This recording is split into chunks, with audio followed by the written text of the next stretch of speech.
tipo 20, a la hora 20. A ver, muéstranos entonces.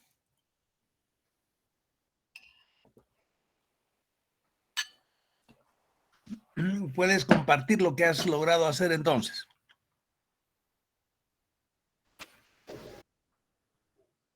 ¿Se ve, no, ingeniero?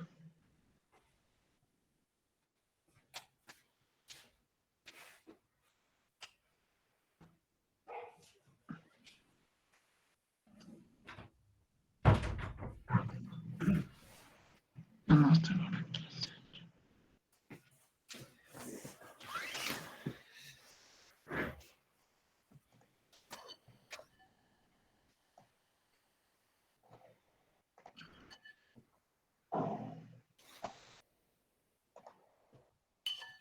Disculpe. Sí, yo veo bien, no sé si el resto también está viendo. Sí, se ve. Sí. Ya, entonces adelante, cuéntanos cómo has logrado hacer. Bueno, no, yo estaba culminando el ejercicio de la clase del sábado, tal como estábamos haciendo, y me di cuenta que tenía un error en hallar el output. Me confundí con la fórmula y lo estaba corrigiendo eso. Y lo hice hasta la hora 15, ingeniero, porque ya a partir de la hora 10 ya no hay caudal de entrada y el input es igual a cero. Y vi que el, lo que salía era poquito en cada periodo de tiempo, porque ya no había eh, un caudal o diré la precipitación que haga que el output sea grande. Y luego lo que hice fue comparar, ¿no? Mediante gráfico, que como usted dijo, de que el input se tiene que relacionar se tiene que intersectar con el output máximo. Y justamente digamos, en el tiempo 9 el output, el caudal de salida era el máximo, de 32.134 metros cúbicos sobre segundo. Y luego ya iba bajando. Y obviamente hubo una atenuación, como dijo usted, y eso podría compartir primero yo.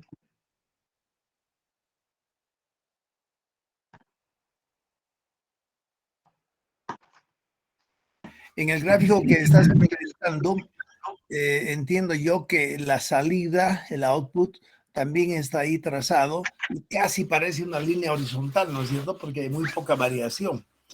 Pero, Sí, ingeniero. Y en todo caso, me imagino que en el momento en que se cruza con la bajada del input, en ese momento el valor del output es el más grande, me imagino. ¿Eso sí es así? Sí, ingeniero, eso estaba comparando con el gráfico, eso es lo que me estaba interesando más, ¿no? Como usted dijo que tenía que haber una atenuación y un desfase en el tiempo, eso lo que lo estaba analizando. Y Ya. justamente me, me da ahí el output máximo, donde se intersecta. Ya, eso es señal de que la respuesta que estás produciendo está correcta. Muéstranos ahora al inicio la ecuación que has utilizado para esto. Es este, ingeniero. A ver, por lo que vemos ahí,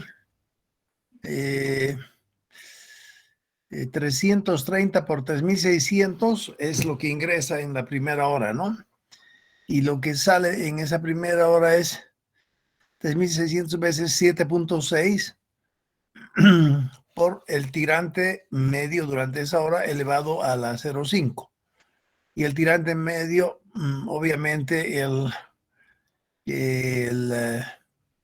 valor H final se queda, me imagino. No entiendo, a ver. La expresión es tirante promedio y el tirante promedio va a ser el tirante inicio más tirante final entre 2. Y eso, ¿qué sería entonces en tu ecuación? El tirante, La altura final, ¿no? Que iba a tener en ese periodo de tiempo. Y para hallar el tirante, solamente hallaba el promedio entre esos dos. ¿Entre cuáles dos? Entre la altura final y la altura inicial. ¿Cuál es la altura inicial? 17 metros. Clavado, ¿no es cierto? Sí, ingeniero. Y la altura final logras establecer tú en 6 centímetros más arriba, 17.062. Y ya. Sí. Entonces tú has establecido esto igual al volumen final. A la derecha del signo igual has colocado el volumen final, pero su equivalente en la expresión esa de la curva altura-volumen. Y me imagino que la curva altura-volumen es H menos 10 sobre 0,058. Sí, Y el 120 es el volumen al inicio. sí. Ya, o sea, a la derecha del signo igual lo que has escrito es el volumen al final de la hora menos el volumen al inicio de la hora, y todo eso habría que dividir entre 3.600. Todo esto se multiplicaría por... Sí, sí, sí, ingeniero.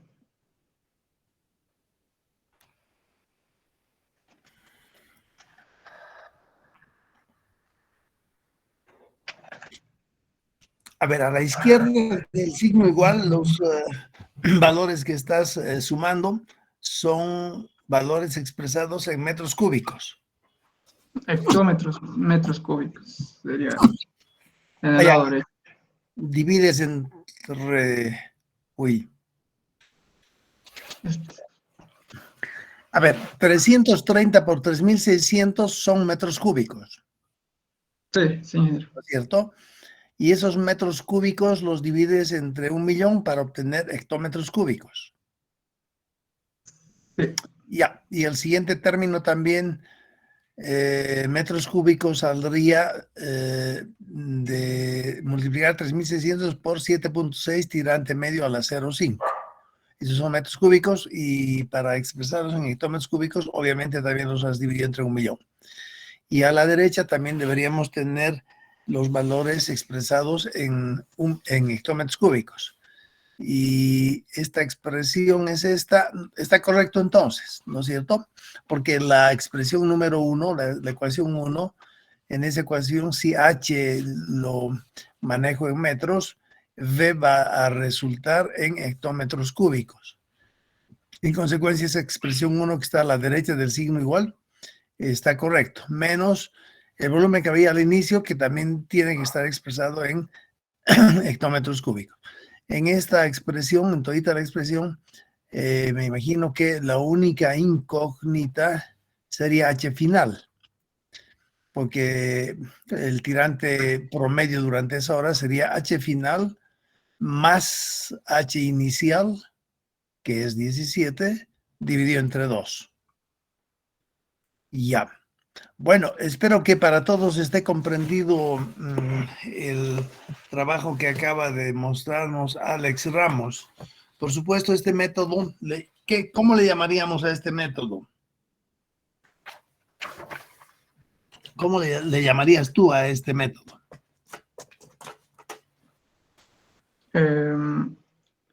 Estamos hallando un promedio, se podría decir, del tirante. En realidad, primero que has utilizado ensayo y error, ¿no es cierto?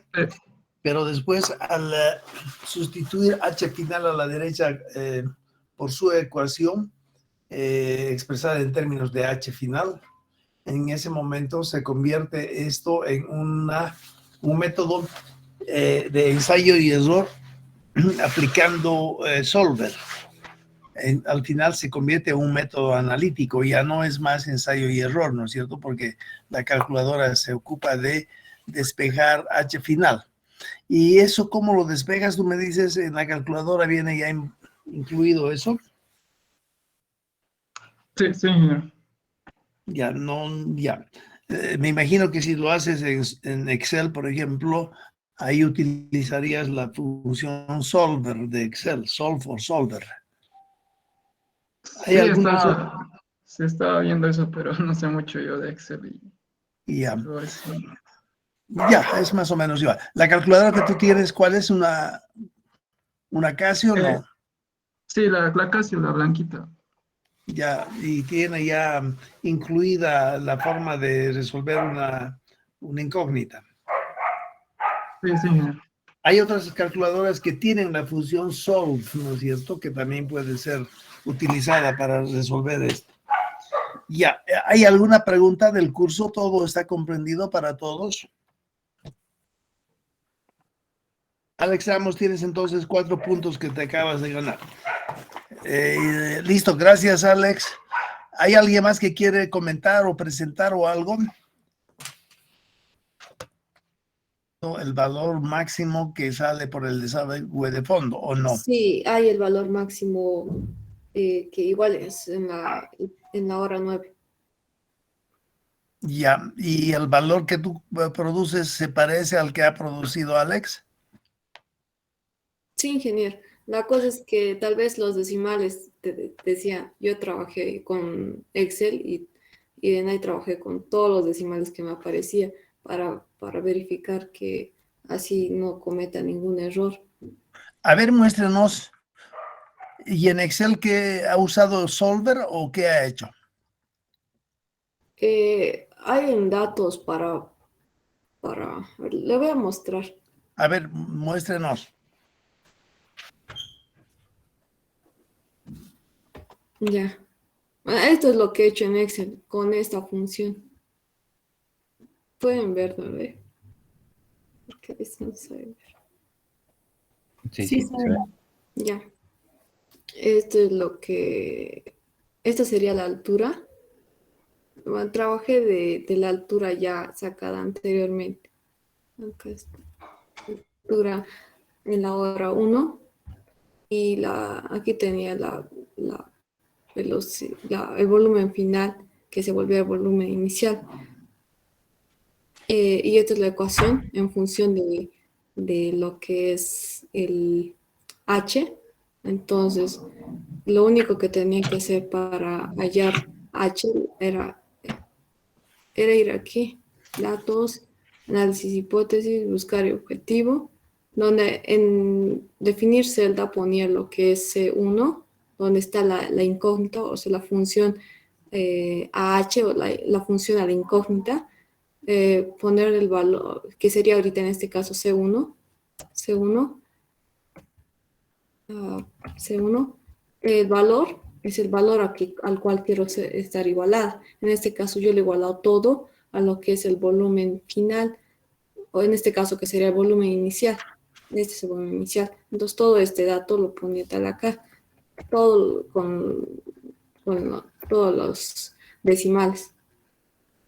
Y procedía aquí a poner lo que es la celda C3. Listo, y en ahí te devuelve el valor.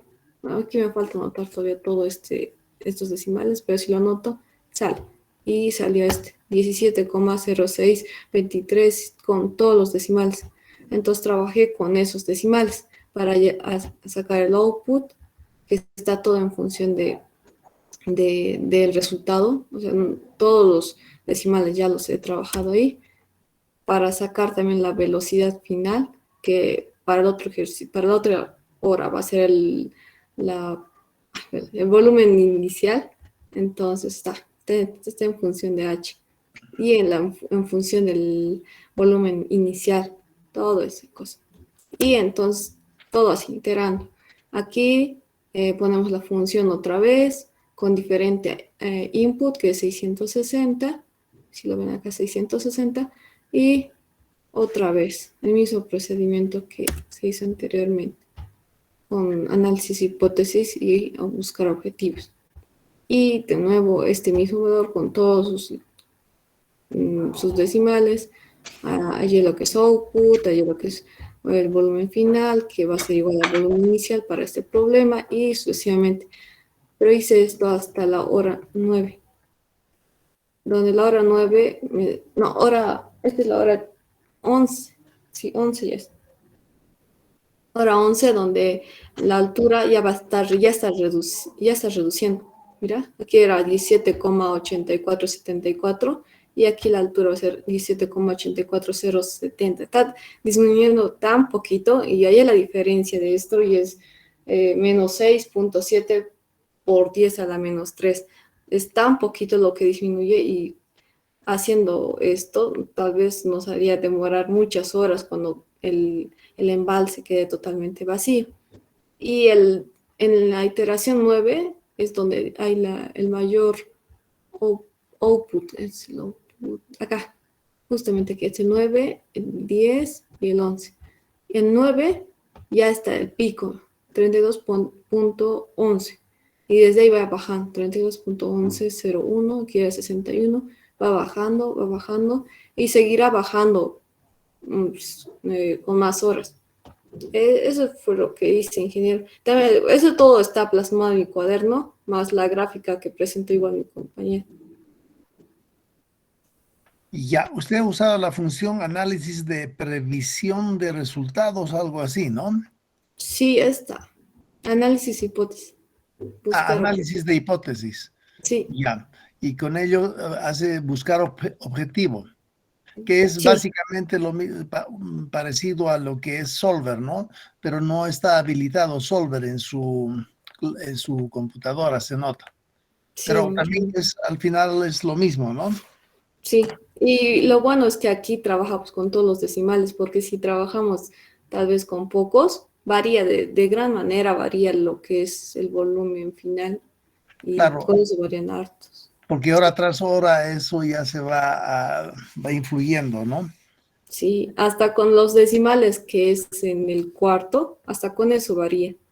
Por eso lo trabajé así con Excel y solo puse resultados en mi cuaderno.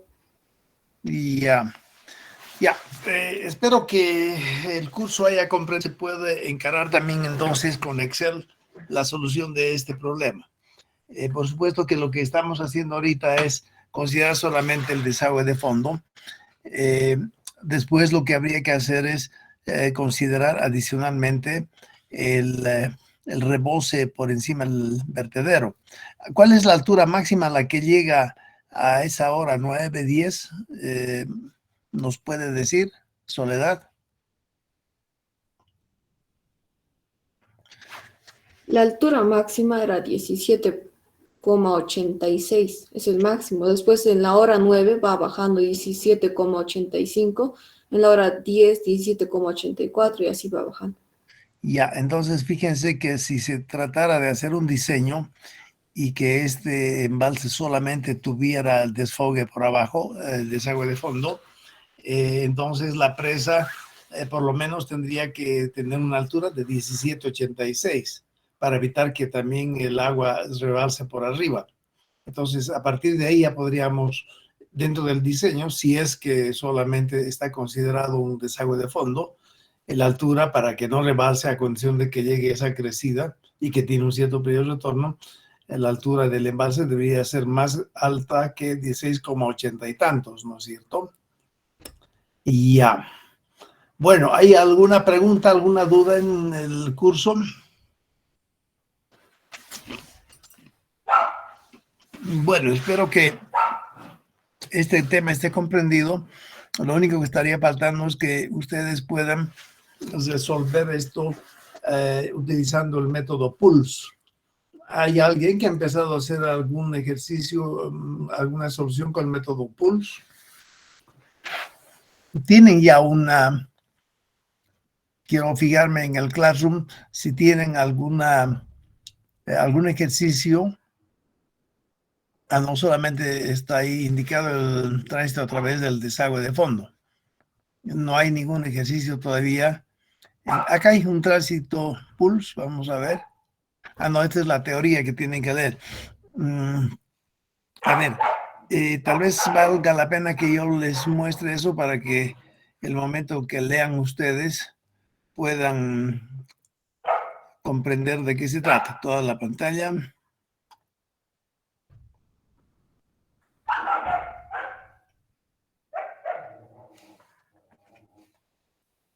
Ya. Este no. Este de acá. Todos ven en su pantalla la teoría de esto, ¿no es cierto? Unas cuantas hojitas son. tienen que leer y comprender obviamente todo lo que estamos mostrando acá. Fíjense que acá hay otra vez la expresión discretizada, donde a la derecha del signo igual se coloca todo lo que se desconoce, ¿no? El subíndice 2 del volumen, 2S subíndice 2, indica el volumen al final de la hora, que no conocemos.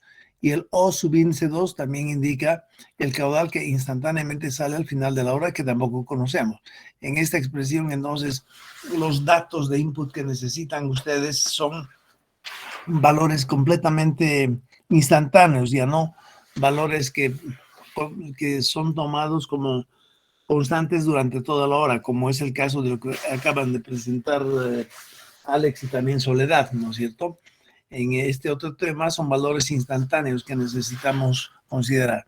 Cuando lean todo esto van a ver que, bueno, esta es la curva indicadora de almacenamiento. Fíjense que aquí está al revés, ¿no? En el eje horizontal se coloca O, el output instantáneo, que obedece a un valor también instantáneo de 2 volumen sobre 3600 más O. Ya hemos explicado al respecto. A partir de acá, si continúan leyendo esta parte de aquí, esta hoja, se van a dar cuenta que es un otro artificio que se usa para poder resolver lo mismo, pero leyendo se van a dar cuenta. O sea, en el tema de del pulse, pueden usar ya sea esta forma de resolver el problema. Obviamente que acá no es muy fácil de hacer el seguimiento porque no están siendo mostrados los decimales de todos estos valores, ¿no? Pero si han comprendido la explicación de clases anteriores en relación al método Pulse, no van a tener ningún problema con esto. Y ya, ahora tal vez valga la pena señalarles a ustedes que en lo que se refiere a tránsito, tenemos también tránsito a través de un tramo de río. Creo que vamos a ver si después logramos llevar ese tema también, pero tal vez lo que pueda yo hacer es mostrarles conceptualmente lo que significa tránsito a través de un tramo de río y cuál es la similitud que se tiene con el tema que acabamos de llevar. A ver, espero que esté esto así.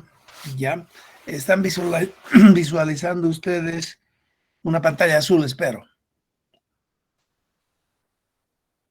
Sí. Ya, Sí.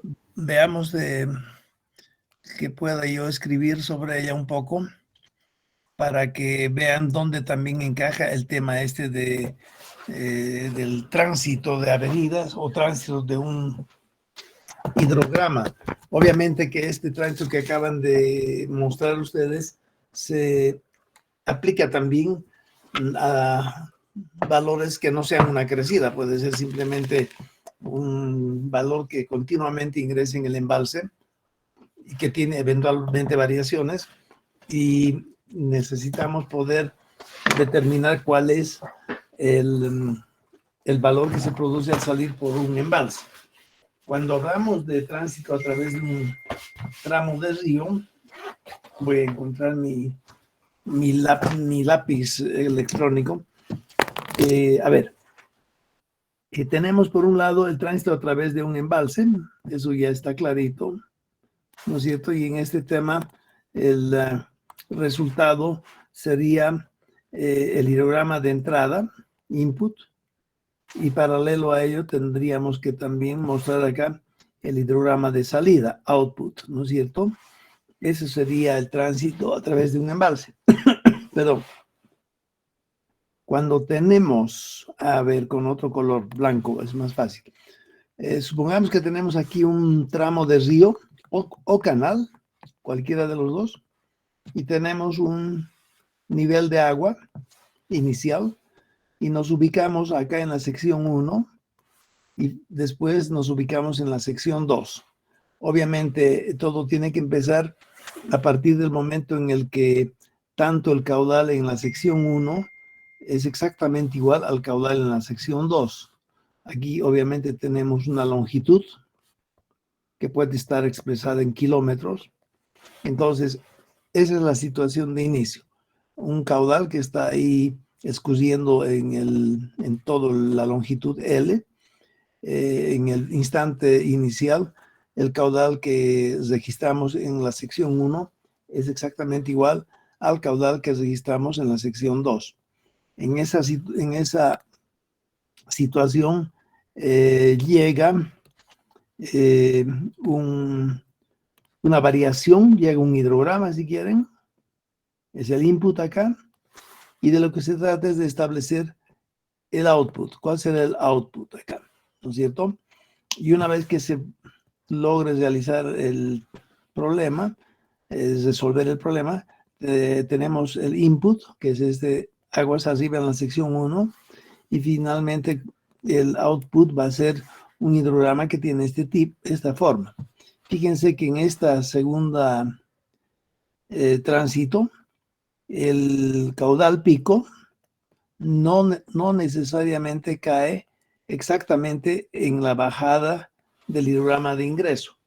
En cambio, cuando a la izquierda se fijan ustedes, el caudal pico sí cae en la bajada del hidrograma de ingreso en color blanco, ¿ya? Entonces, fíjense, son dos tránsitos diferentes.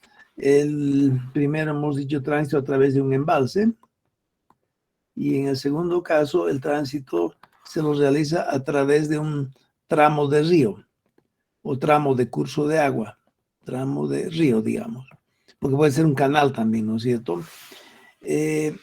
La solución de este segundo tránsito a través de un tramo de río, vamos a ver si lo llevamos dependiendo de si nos da el tiempo.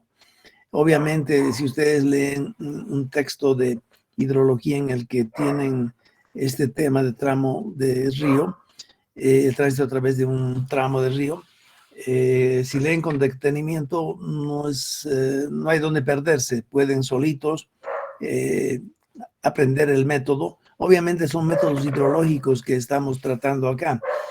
Fíjense que el tránsito a través de un tramo de río, por ejemplo, puede ser objeto de una tesis doctoral.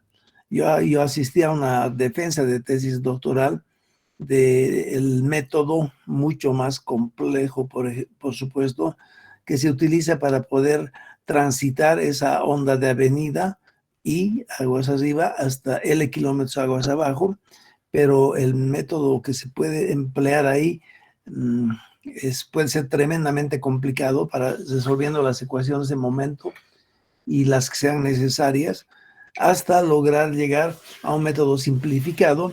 Y el método simplificado en el tema le llamamos método de Muskingum. Muskingum es el nombre de un río en Estados Unidos, y sobre las mediciones en el río Muskingum es que han logrado establecer la metodología para transitar un hidrograma a través de un tramo de río. Y por supuesto, cuando uno termina de ejecutar por ambos métodos, el resultado que produce el método de Muskingum es tan similar al resultado que produce un programa tremendamente sofisticado. Entonces, es el método que enseñamos a ustedes, lo mismo que sucede con el embalse. Son métodos que perfectamente los podemos adoptar cuando estamos haciendo el diseño de obras hidráulicas. Bueno, ¿y ambos para qué nos sirve finalmente? Fíjense que vamos a volar esto ahora. Lo que sucede es que cuando tenemos una cuenca grande y tenemos su ramificación de ríos, podemos dividir esta cuenca en diferentes subcuencas. Por ejemplo, acá podría venir una subcuenca de ese tributario. Acá puede venir otra cuenca de este otro tributario. Acá puede venir también otra cuenca. Y si se dan cuenta, la totalidad de la cuenca puede ser dividida en varias subcuencas. Entonces, si consideramos, por ejemplo, esta subcuenca,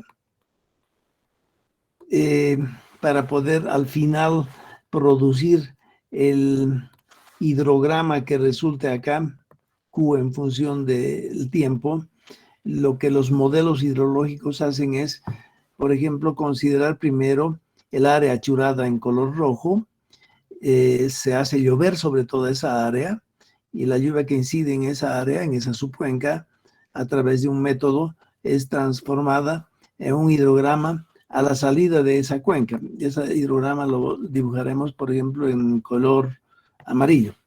Ya entonces, este es el hidrograma que produce esa cuenca achurada en rojo. Cuando me refiero a otra cuenca, por ejemplo, esta otra cuenca achurada en azul, en celeste, lo propio. Sobre toda esa cuenca achurada en color celeste, que es pequeña relativamente, se hace llover también, se hace llover en forma uniforme sobre toda la cuenca, y a través de alguna metodología se obtiene el hidrograma que produce esa subcuenca. Ahora fíjense, si este es el hidrograma, tal vez podríamos de una vez también a este hidrograma llamar el resultado del hidrograma que produce la cuenca en rojo, y esta otra es el resultado del hidrograma que produce la cuenca en celeste. En ese punto lo que se hace es transitar el hidrograma 1 hasta este sitio marcado con una cruz. Y todos los hidrogramas de aguas arriba se los hace transitar a través del río y se produce el hidrograma 1, va a producir un hidrograma bien atenuado, ¿no ven? Le pondremos 1A. Entonces el hidrograma 1A es el resultado de haber transitado el hidrograma 1 a través de toda la longitud L del río, y obviamente la longitud esa está dada por esta distancia, ¿no es cierto? Entonces, empezando de aguas arriba, yendo a aguas abajo, lo primero que hay que hacer es producir el hidrograma de cada tributario. Una vez que tenemos esos hidrogramas, se los transita a través del curso del río, y se llega a una intersección en la que ambos hidrogramas que provienen de aguas arriba son sumados, y esa suma nuevamente es transitada hasta el sitio de control ubicado más abajo. Vamos a ver tal vez con mucha más simpleza. Si tenemos, por ejemplo, un río que viene y logramos partir esta cuenca, digamos, en 1, 2, 3 cuencas. Fíjense, la primera cuenca tiene esta área, ¿no es cierto? La segunda cuenca tiene esta otra área en celeste. Y finalmente hay una tercera cuenca cuya área es esta de acá, ¿no es cierto? Fíjense que la primera cuenca, la 1, produce su hidrograma a la salida, antecitos de la confluencia con el hidrograma que proviene de la subcuenca 2. Y esos dos sumados, ¿no es cierto? Primero tendríamos, tal vez en verde lo hago acá, es el hidrograma que produce la subcuenca 2. Y es el hidrograma que produce la subcuenca 1. Se los suma los dos y obtengo un hidrograma más alto, ¿no ven? Y este hidrograma alto lo transito hasta la salida para obtener un hidrograma atenuado, por supuesto. Y en este mismo sitio voy a considerar el hidrograma propio de la tercera cuenca. La tercera cuenca sería esta. Entonces el hidrograma de esa tercera cuenca sería, por ejemplo, este. Este es de la tercera. Este era de la suma de 1 más 2 y ambos transitados por el río, ¿no es cierto? Transitados. Y una vez que tengo los dos, estos dos los sumo y produzco otro hidrograma que tendrá alguna forma medio rara, ¿no ven? Y este sería el hidrograma resultante a la salida de la cuenca, a la salida del total de la cuenca, ¿no es cierto?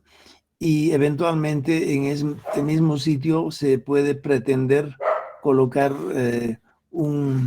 construir un embalse, ¿no es cierto? Un embalse. Y entonces lo que sucede es que a ese embalse se le introduce este hidrograma para obtener acá el hidrograma de salida, ¿no es cierto?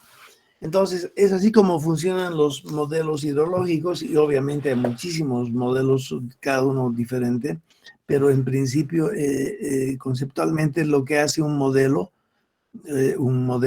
computarizado es recibe los datos. Si, por ejemplo, tenemos el área total de la cuenca, que es, a ver, si la primera tiene un área de, por decir, el 1 tiene área de 4 kilómetros cuadrados. La subcuenca 2 tiene otra área de 3 kilómetros cuadrados.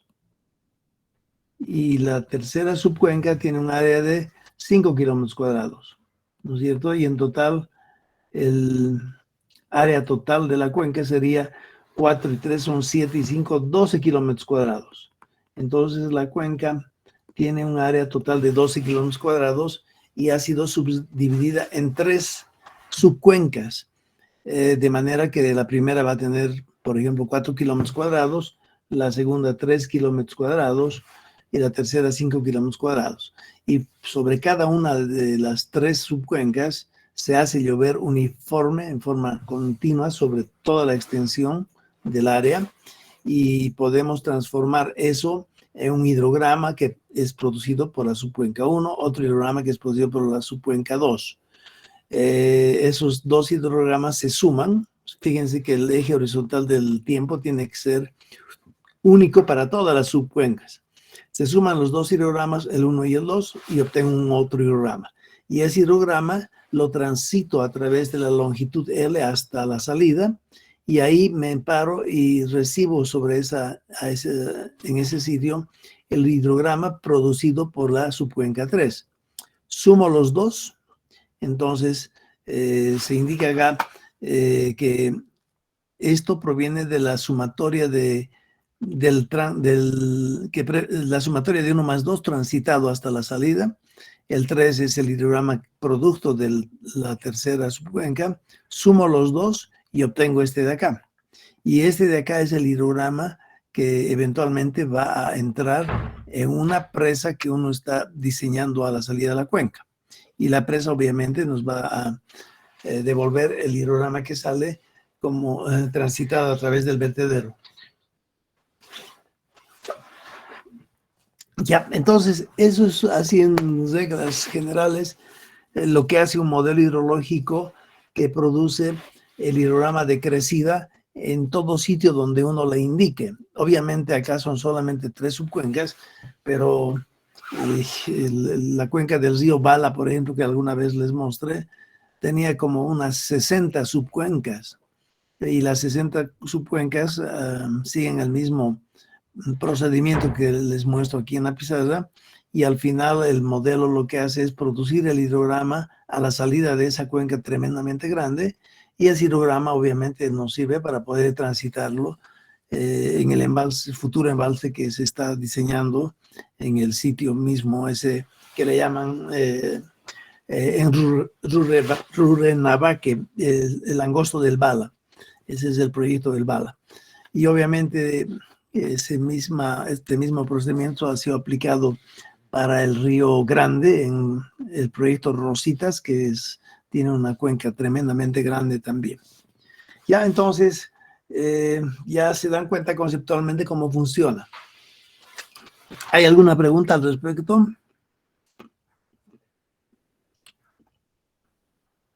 Bueno, si no hay preguntas, continuaremos con los temas que todavía necesitamos llevar. ¿Ya? A ver, lo que sí está faltando con ustedes, obviamente, asumo yo que están haciendo práctica en la casa también con el método PULS de tránsito a través de un embalse.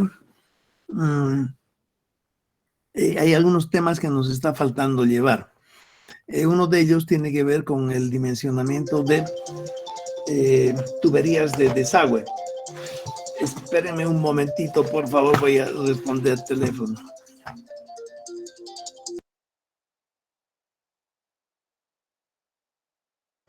Espero que tengamos algo interesante que ver.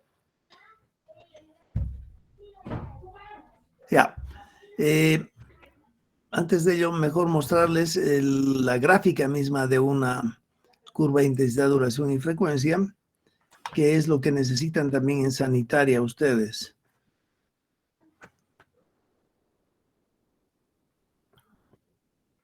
Ya, este fue unas curvas IDFs que habían sido elaboradas hace bastante tiempo y se las puede presentar en papel logarítmico, pero normalmente se acostumbra a presentar estas curvas en un papel cuyas coordenadas verticales y horizontales son equidistantes. Acá está, fíjense, tal vez alguna otra que esté más. Ya, acá es un ejemplo de unas curvas intensidad, duración y frecuencia que habían sido elaboradas para la estación pluviométrica de Aguirre, cerca del embalse Corani, por Colomi. Aguirre es una localidad ahí. Si se fijan, el resultado de las curvas se presenta de esta forma. En el eje horizontal se tiene la duración de la lluvia, y en el eje vertical se tiene la intensidad. La intensidad está expresada en milímetros por hora y es una especie de velocidad con la que la lluvia cae, ¿no es cierto? Mientras más grande la intensidad, mayor cantidad de lluvia cae por unidad de tiempo. Entonces la intensidad viene expresada en milímetros por hora. Y si se dan cuenta, estas curvas intensidad, duración y frecuencia han sido establecidas para diferentes periodos de retorno, que van desde 10 años, 25, 30, 50, hasta 500 años. Obviamente se podría ampliar la figura de manera que sea más fácil identificar estas curvas. Fíjense que le voy a desplazar esto un poco. Lo llevo a otro lado, ya. La curva en color celeste que ven, la más baja, que está ahí siendo indicada por la flecha color negro, corresponde a un periodo de retorno de 10 años. Y así sucesivamente, y la curva que está mucho más arriba corresponderá a un periodo de retorno de 500 años. En la forma de estas curvas vienen en realidad de lo que se ve en la realidad. La pregunta a ustedes sería, ¿por qué mientras más dura una lluvia, menor la intensidad? ¿Alguien tiene una idea de por qué sucede eso? Porque es la forma que vemos acá, es, como les digo, es siempre observada en la realidad. Mientras más tiempo dura una tormenta, fíjense, 20 horas, la intensidad para 20 horas es tremendamente pequeña. Pero si la tormenta dura, por ejemplo, 4 horas, su intensidad es más grande para el mismo periodo de retorno. Y por supuesto, si voy yendo hacia la izquierda, si me ubico acá en 10 minutos, una tormenta que dura 10 minutos, su intensidad es tremendamente más grande para todos los periodos de retorno. ¿Alguno de ustedes podría explicar por qué sucede eso? ¿Por qué es así el comportamiento de las lluvias que se observan en la naturaleza? Ingeniero, pues porque cuando se produce una precipitación, siempre las primeras horas lo que es a las primeras horas, digamos que la lluvia dura, no sé, 4 horas, entonces a la primera hora va a haber una gran intensidad y después pasando ya, no se puede pasar 4 a 5 horas, la intensidad va a ir bajando porque la precipitación va a ir descendiendo. Entonces, yo creo que por eso es. Pero no me ha dicho el por qué. Lo que me está diciendo es lo que realmente observamos, ¿no? Obviamente pueden haber 5 minutos en los que llueve con tal intensidad que nos deja mojaditos, ¿no ve? Pero esa misma intensidad, lluvia tan fuerte, no podemos esperar que dure durante 10 horas, por ejemplo. ¿No ve? Eso es lo que usted me está indicando, me está diciendo. Pero la pregunta sigue, y bueno, ¿y por qué es eso así? ¿Por qué no puedo, por ejemplo, medir lo que mido, la velocidad con que llueve en 5 minutos? ¿Por qué no puede durar esa misma velocidad durante 2, 3, 4 horas?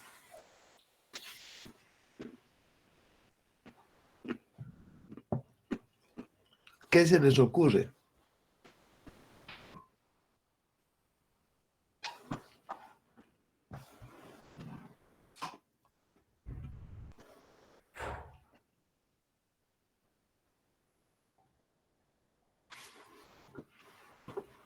Entonces, pregunta de examen, que quede como pregunta de examen. Pero está comprendida la pregunta, porque por ahí hay que empezar, ¿no? Si no han comprendido la pregunta, estamos fundidos. Ingeniero, ¿puede Podría, repetir la pregunta? Repetir la pregunta ya. Primero que hay que saber qué es intensidad, ¿no ven?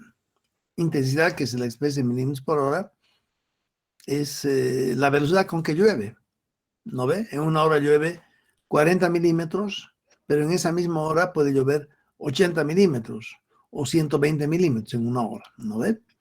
Entonces, la velocidad con que llueve se la expresa a través de la intensidad y esta está siempre en milímetros por hora. Es lo que se acostumbra, ¿no? Podríamos poner también centímetros por minuto, qué sé yo, milímetros por hora. Ahora, la pregunta es, tormentas muy cortas, al decir cortas me refiero a tormentas que duran, por ejemplo, 3 minutos. En 3 minutos la intensidad es tremendamente grande, altísima, 40 milímetros por hora en 3 minutos, ¿no ve? La pregunta es, ¿por qué no es posible observar eventos así de intensidad tan grande, tan fuerte, no solo durante 3 minutos, sino durante 10 horas?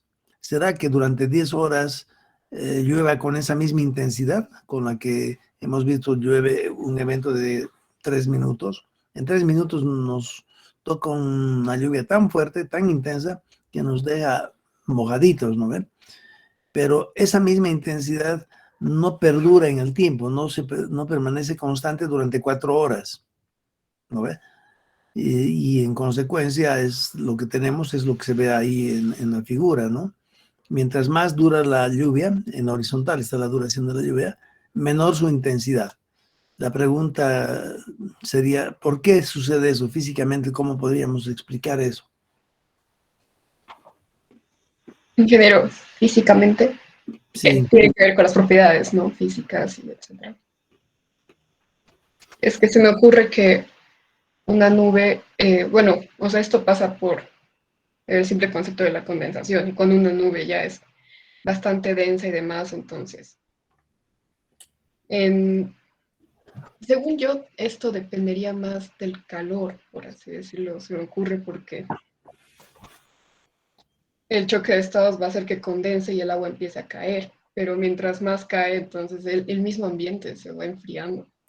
Por lo tanto, ya no hay suficiente calor que haga que esa lluvia, que esa nube, que en teoría está fría, entonces vaya condensando. Entonces por eso va disminuyendo la intensidad, es como que al principio cae y al rato la temperatura totalmente cambia. Entonces, esto se ha explicado de una manera no tan técnica, pero es lo que se me ocurre. Igual sería la explicación que doy a por qué llueve tanto y tan intenso, tan largas lluvias en los lugares más húmedos, por ejemplo. Porque hay bastante humedad, por lo tanto bastante calor en ese ambiente, y es por eso que la intensidad es durante un periodo bastante largo. Pero es lo que se me ocurre como razón. ¿a quién más se le ocurre algo?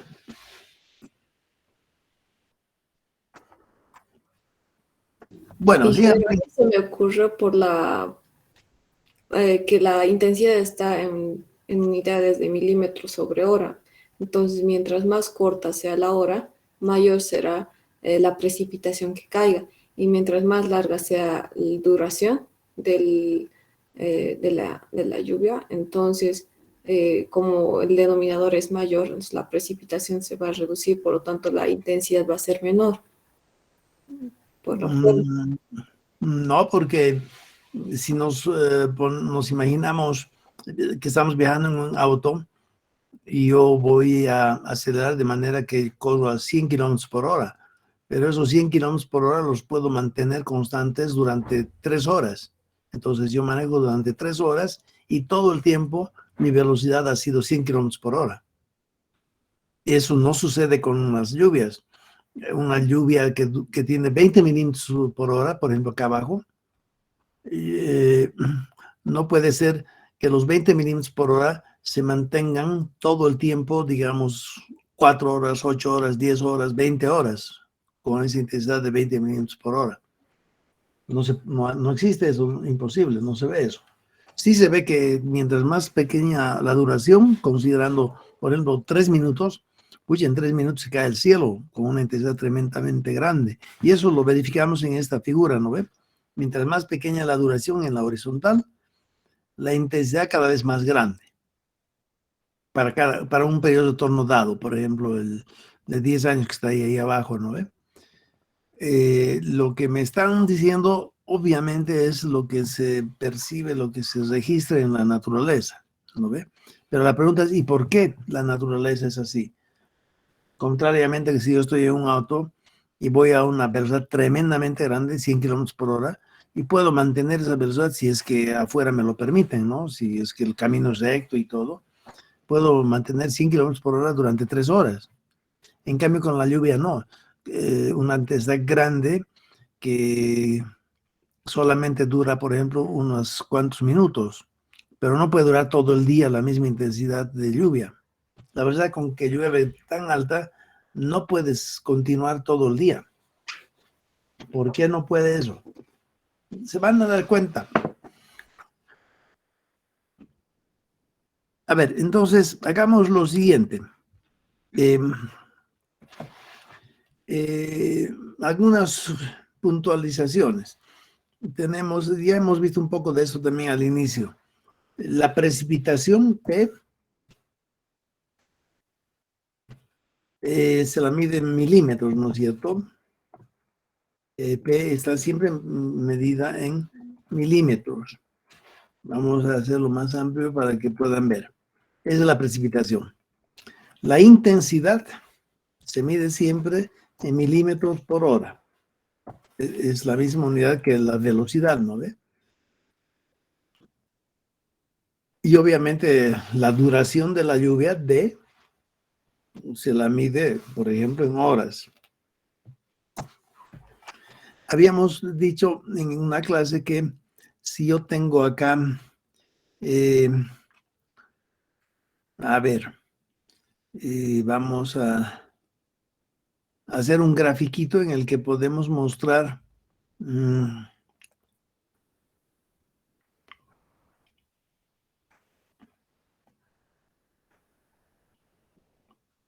estoy dibujando los ejes, el eje horizontal y aquí el eje vertical. Y acá voy a poner un evento lluvioso. Entonces acá decimos que tenemos la intensidad y la intensidad expresada en milímetros por hora. Y acá tengo la duración y esta viene expresada en horas. ¿No es cierto? Fíjense, este es se le llama, ya habíamos dicho, hietograma. ¿Vale? Este hietograma nos indica que la lluvia dura 2 horas, tiene 2 horas de duración, y en esas 2 horas logramos que la intensidad permanezca la misma. Pondremos ahí su valor, pegar. La intensidad que sea aquí, 3 milímetros por hora, ¿ya? Entonces hay una tormenta que tiene una duración de 2 horas y la intensidad logramos registrarla, medirla con un pluviógrafo y la intensidad permanece parejito las 2 horas, por ejemplo 3 milímetros por hora. A partir de ahí en total, ¿cuál es la cantidad de lluvia que ha caído después hasta la hora 2? En esas 2 horas, ¿cuántos milímetros columna de agua ha caído? ¿Quién sabe?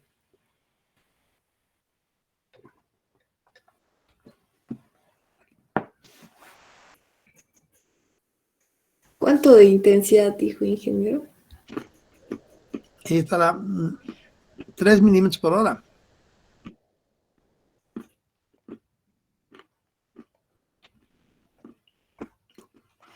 Y la duración son 2 horas. ¿Cuál es la columna de agua que ha caído unas 2 horas entonces?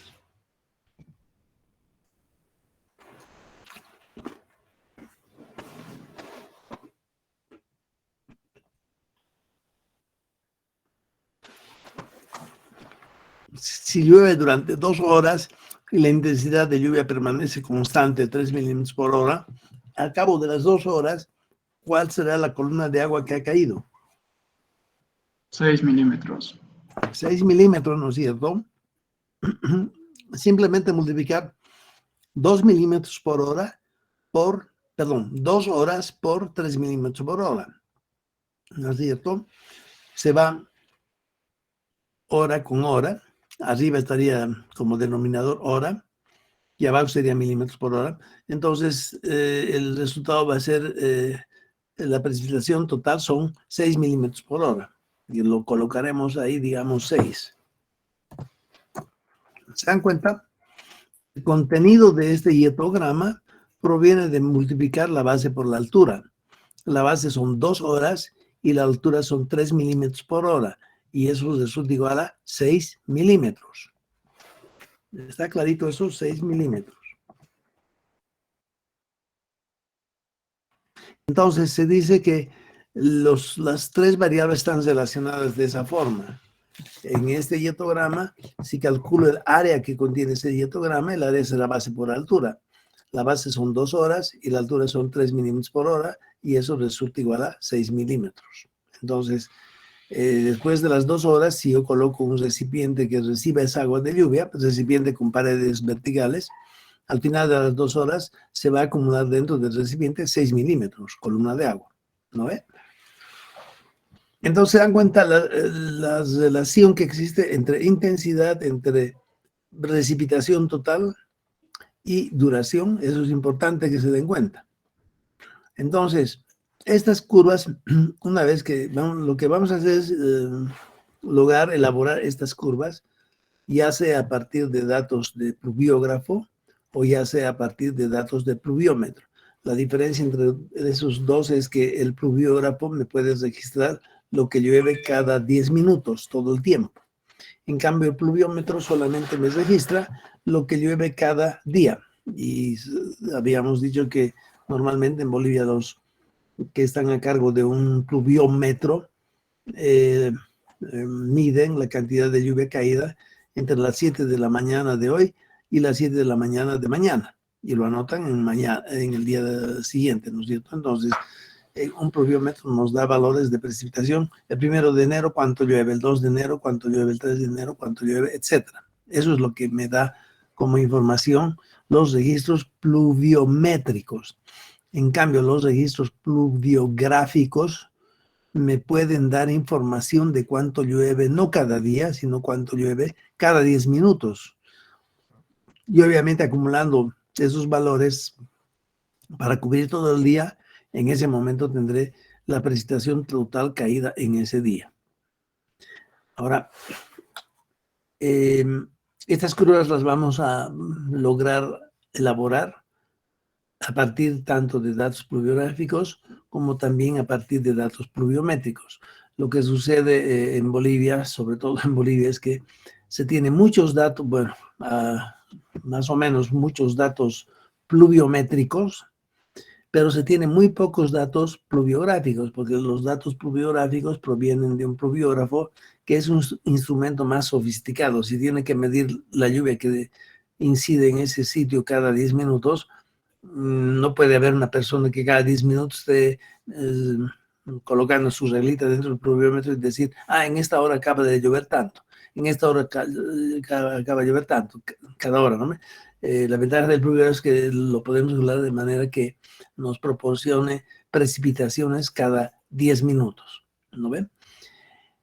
A partir de ambos sitios, de ambos tipos de observación, vamos a lograr nosotros graficar estas curvas de duración para diferentes periodos de retorno. Casualmente en este ejercicio se han calculado las curvas válidas para todos estos periodos de retorno, 10 años, 25 años, 30 años, 50, etcétera, hasta 500 años.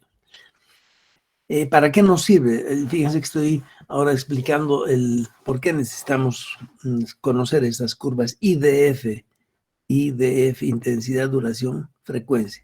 Estas curvas han sido elaboradas para la estación pluviométrica de Aguiz. Nos sirve para poder hacer diseños. Si yo estoy diseñando el alcantarillado pluvial de una población, pluvial es diferente que el alcantarillado sanitario, ¿verdad? El pluvial se utiliza para conducir aguas de lluvia, toda la lluvia que cae por tormentas durante unas horas, tiene que ser esa agua evacuada lo más rápido posible, y para ello lo que hacemos es colocar tubos de drenaje, todo el sistema de desagüe pluvial en la ciudad, y para lograr dimensionar esos, cuánto tiene que ser el diámetro de esos tubos, necesitamos partir de las intensidades que suceden en ese sitio. Si estas curvas nos permiten saber la intensidad con que llueve en Aguize, solamente para Aguize es válido esto. Si quisiera saber cuál es la intensidad con la que llueve en La Paz, tendré que elaborar otras curvas. Entonces, cada sitio tiene sus propias curvas, intensidad, duración y frecuencia. En el Chapare seguramente las curvas IDF van a ser completamente diferentes de estas. O en Arani, que es una zona más árida, las curvas de IDF también van a ser diferentes. Entonces, estas curvas las necesitamos para lograr hacer diseños. Si estoy en Aguize y me dicen que yo dimensione el alcantarillado de aguas de lluvia del centro de Aguize, entonces necesitaré aplicar estas curvas. Y se dan cuenta, dependiendo de cuánta es la duración que necesito considerar en el diseño, estas curvas me proporcionan la intensidad para cada uno de estos periodos de retorno. Ahí tendré que definir si todo el diseño del alcantarillado pluvial de Aguize lo voy a realizar para un periodo de retorno de 25 años, por ejemplo, entonces me quedaré con una única curva de 25 años y esa es la que voy a utilizar para hacer el diseño. En cambio, si me dicen, no, hay que diseñar para un periodo de retorno de 10 años, entonces solamente me quedaré con la curva de periodo de retorno de 10 años y esa será la curva que me proporciona los datos, la información necesaria en términos de intensidad para hacer mi diseño. Y la aplicación más rápida de esto es que el método racional, que creo que ya lo hemos visto al inicio de las clases, pero es la aplicación más inmediata que se les da a estas curvas en nuestra profesión. Fíjense, yo tengo, ¿se acuerdan también del camino? ¿Se acuerdan? Un camino que están diseñando ustedes y va desde esta comunidad hasta esta otra y el camino hace este recorrido, ¿no ve? Y en el transcurso, lo que el camino recibe son quebradas que, por ejemplo, van de norte a sur y todas estas quebradas cruzan el camino. Y, por ejemplo, en una de esas quebradas, esta de acá, por ejemplo, yo puedo identificar su área de drenaje, y eso ya lo saben hacer ustedes, y el área de drenaje es esta de acá, ¿no es cierto? Y esta área de drenaje tiene una superficie de, por decir, ¿se acuerdan? Habíamos hecho un ejemplo, 7 kilómetros cuadrados. Tiene un tiempo de concentración de 10 minutos. Ya se acuerdan del tiempo de concentración, ¿no? El tiempo que le toma la gota más alejada de la salida en llegar a la salida. Entonces, como es una cuenca relativamente pequeña, la gota más alejada, que estaría ubicada, por ejemplo,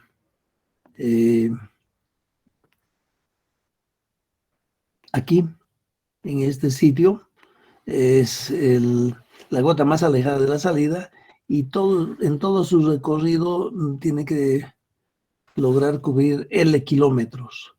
Mientras más grande L, el tiempo de concentración será también más grande. Pero supongamos que eso ya lo hemos hecho y hemos establecido que el tiempo de concentración de esta quebrada que cruza mi camino es de 10 minutos. ¿Qué significa eso? Que la lluvia que produzca una crecida acá en el cruce del camino tendrá una duración de por lo menos 10 minutos, porque si llueve 5 minutos y deja de llover, entonces el agua que estaba empezando a escurrir desde el sitio más alejado hacia la salida ha llegado a mitad de camino y ahí deja de llover. Obviamente va a continuar escurriendo y va a salir acá, pero en ningún momento vamos a poder registrar el caudal máximo que produce esa tormenta. Entonces, una tormenta que dura por lo menos 10 minutos, evidentemente va a producir aquí el caudal pico. Y se acuerdan de la fórmula que hemos utilizado, el Q máximo que produce esa cuenca en el cruce con camino es igual a una formulita que decía C y A. C es el coeficiente de escurrimiento y es adimensional. Y es la intensidad expresada en milímetros por hora, por ejemplo. Y el área es el área de drenaje que está expresada, digamos, en kilómetros cuadrados, ¿no es cierto? El C puedo obtenerlo directamente, porque si estoy en la zona de Arani, tomaré un valor no muy grande, 0,10, 0,15, 0,20. El área ya está definida, son 7 kilómetros cuadrados. Entonces lo que me falta en esta fórmula racional, se le llama, lo que me falta es la intensidad. Esto es entonces fórmula racional. Es la fórmula que se utiliza para hacer diseño, este tipo de diseños. Racional. Y en la fórmula racional entonces necesito saber cuánto es el valor de intensidad que debo yo considerar, esta intensidad. ¿Ya? Porque C lo conozco, A conozco. Entonces la intensidad que yo debo usar en esa fórmula, perdón, depende de estas curvas I de F. Fíjense, si son 10 minutos el tiempo de concentración, por acá está 10 minutos, y me dicen que yo debo diseñar esto para un periodo de tono de 10 años. Entonces, para 10 minutos, yo tengo este valor y de aquí salgo allá. Entonces, si tiempo de concentración es 10 minutos y el periodo de retorno es de 10 años, la intensidad de diseño es entonces, si yo leo ahí, por ejemplo, 19 milímetros, ¿ya? La intensidad de diseño será 19 milímetros por hora, ¿no es cierto? Esa es la información que yo extraigo de estas curvas IDF. En realidad de una sola curva porque estoy diseñando para 10 años periodos de tono. Entonces, el momento que tengo ese dato, el caudal máximo es fácil de calcularlo. Eso ya han aprendido ustedes, me acuerdo al principio. Caudal máximo será igual a 0,20, por ejemplo, coeficiente de escurrimiento, por 19 milímetros por hora, ¿no es cierto? Por el área que son 7 kilómetros cuadrados. Obviamente, en esta expresión que acabo de escribir, ustedes tienen que adecuar las unidades de tal manera que el resultado sea metros cúbicos por segundo. Y es muy fácil, fíjense, estos kilómetros cuadrados los convierto en metros cuadrados. Estos milímetros los convierto en metros. Metros por metros cuadrados ya me da metros cúbicos. Y estas horas las convierto en segundos, entonces metros cúbicos por segundo. Entonces, no necesitan saber nada otro para poder aplicar esta fórmula. Por supuesto, ahí en los libros de hidrología van a encontrar ustedes si C está en porcentaje, ¿no ve? C está en porcentaje. Si la intensidad está en, por ejemplo, milímetros por hora, Y si el área está en acres, por ejemplo, si eso cumplo, el resultado va a estar en litros por segundo, por ejemplo. Pero para eso esto tendrá que ser multiplicado por un coeficiente que la fórmula misma lo indique. ¿Se dan cuenta? Este tipo de fórmulas yo las llamo fórmulas ciegas, porque hay que seguir ciegamente la instrucción. Ellos exigen que este porcentaje esté el coeficiente de excremento esté en porcentaje, y si estoy en Aran y estoy adoptando 20%, entonces acá tendré que poner 20. Si esto me exigen que esté mínimos por hora, tendré que poner los 19 que está ahí. Si la fórmula me exige que esto está en acres, tengo que transformar los 7 kilómetros en acres, ¿no ve? Y aquí agarro nomás el coeficiente que viene con la fórmula. Aplico esos valores y a ojos cerrados sé que el resultado va a salir en litros por segundo. Pero en lugar de hacer todo esto, mejor que ustedes hagan lo que acabo de explicar. Lo único que tienen que acordarse es C y A. C es adimensional, y que normalmente viene en milímetros por hora, tengo que darme modos para representarlo en metros por segundo. Y el área lo tengo que representar en metros cuadrados. Cuando multiplico metros por segundo por metros cuadrados, eso va a resultar metros cúbicos por segundo. Y entonces ya no necesito aplicar ningún coeficiente acá que indican los libros. Esa sería una aplicación directa de estas curvas de intensidad, duración y frecuencia. Y en la materia de sanitaria, ustedes seguramente como trabajo van a hacer el diseño de, qué sé yo, del desagüe pluvial, alcantarillado pluvial de la región de Toco, por ejemplo. Toco está al lado de la Angostura, ¿no? La laguna Angostura. Toco es una comunidad pequeñita y obviamente podrían tener como trabajo el diseñar todo el sistema de recolector de aguas de lluvia de Toco. Entonces van a necesitar previamente determinar las curvas IDF de Toco, si es que hubieran datos en Toco. Si no hay datos en Toco, tendrán que recurrir a alguna estación próxima, CLISA tal vez se me ocurre, no sé. Y para esa estación, en base a los datos que esa estación tiene, elaborar estas curvas. Y una vez que tengo las curvas elaboradas, recién estas curvas me permiten obtener la intensidad para un tiempo de concentración dado. Lo que sucede es que cuando se habla de un alcantarillado, probablemente la primera alcantarilla se pueda claramente establecer su tiempo de concentración, porque a ese sumidero va a echar sus aguas provenientes de una cuenca, y esa cuenca hay que delimitarla, porque además estamos en zona ya urbana, ¿no ve? Y esa cuenca ya delimitada tiene su tiempo de concentración y en consecuencia tiene su intensidad necesaria para un periodo de 10 años. Ya puedo dimensionar el tubo que está colocado inmediatamente después de ese primer sumidero. A medida que avanzo dentro ya del tubo hacia aguas abajo, avanzo media cuadra, y en media cuadra tengo un otro sumidero que también adiciona agua a esa misma tubería. Y cuánto le adiciona también depende de la fórmula CIA, y para ello otra vez necesito saber el tiempo de concentración del área receptora de ese segundo sumidero.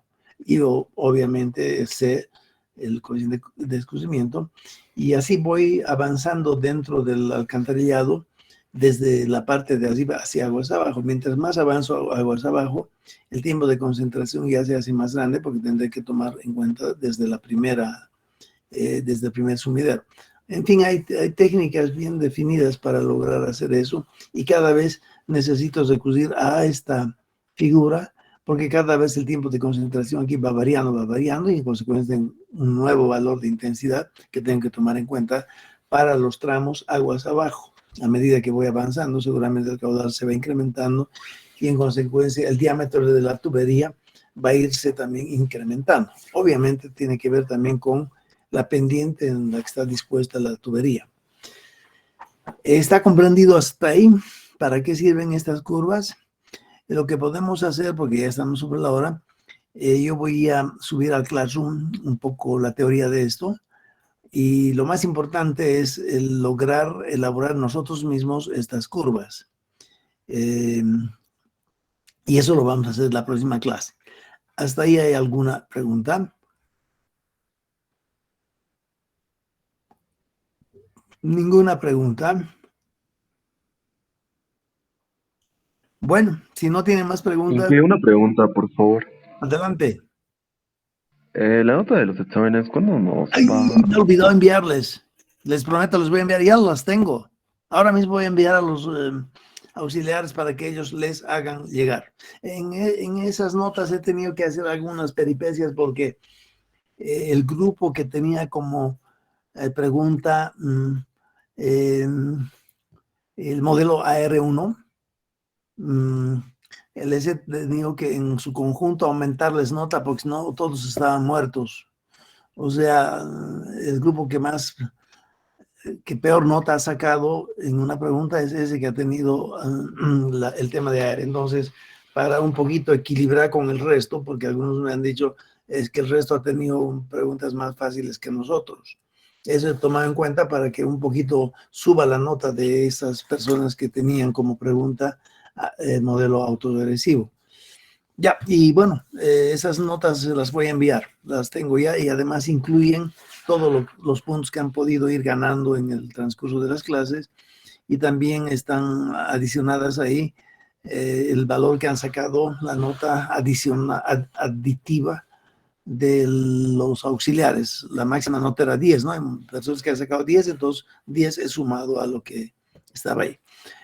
Habían siempre dos preguntas, ¿no? Una por 50 puntos, la otra por 50 puntos, de tal manera que si ambas están tremendamente bien hechas, sumadas dan 100. Ya, entonces les voy a enviar las notas.